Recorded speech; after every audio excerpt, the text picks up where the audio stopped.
रावण की असली पहचान। क्या आप जानते हैं कि दुनिया का सबसे शक्तिशाली भक्त रावण एक बार भगवान शिव का पूरा कैलाश पर्वत उठाने चला गया था। लेकिन अगले ही पल जो हुआ, उसने रावण की ताकत, घमंड और भक्ति तीनों को हिला दिया। ब्रह्मा जी के वरद से रावण बहुत शक्तिशाली बन चुका था। उसने कई लोग जीत लिए थे और देवता भी उससे डरने लगे थे। लेकिन रावण के अंदर एक चीज थी, उसका घमंड। वो मानता था कि उससे ज्यादा शक्तिशाली कोई नहीं है।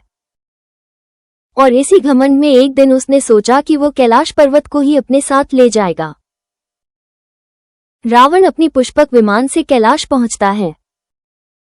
वहां का दृश्य बहुत शांत और दिव्य होता है।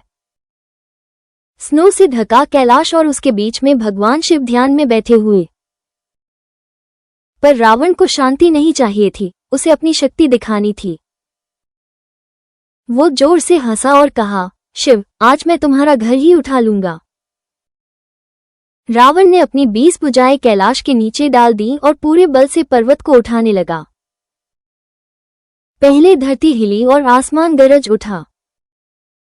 देवता स्वर्ग में डर गए और लगा जैसे कैलाश अब हिल जाएगा।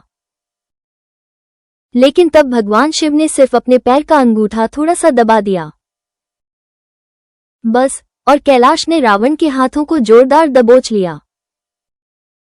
रावण की 20 भुजाएं उस पर्वत के नीचे फंस गईं।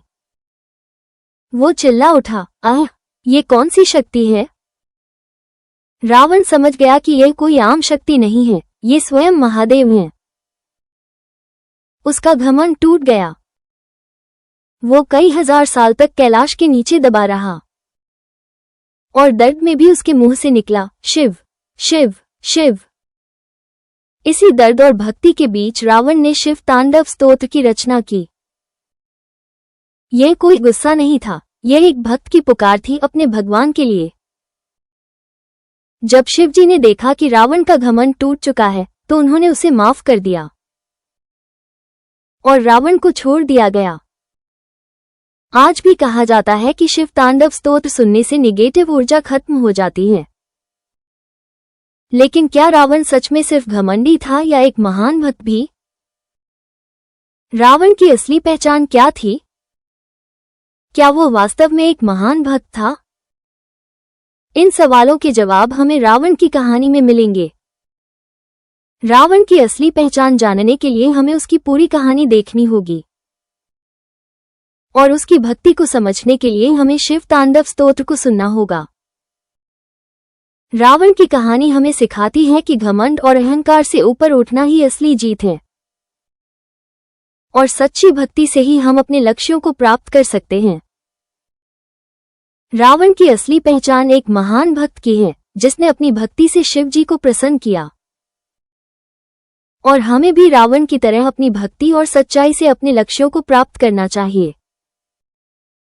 रावण की कहानी हमें सिखाती है कि जीवन में उतार चढ़ाव आते हैं, लेकिन हमें हार नहीं माननी चाहिए और हमें अपनी भक्ति और सच्चाई से अपने लक्ष्यों को प्राप्त करने के लिए हमेशा प्रयास करते रहना चाहिए। रावण की असली पहचान एक महान भक्त की है, जिसने अपनी भक्ति से शिव जी को प्रसन्न किया और हमें भी यही करना चाहिए।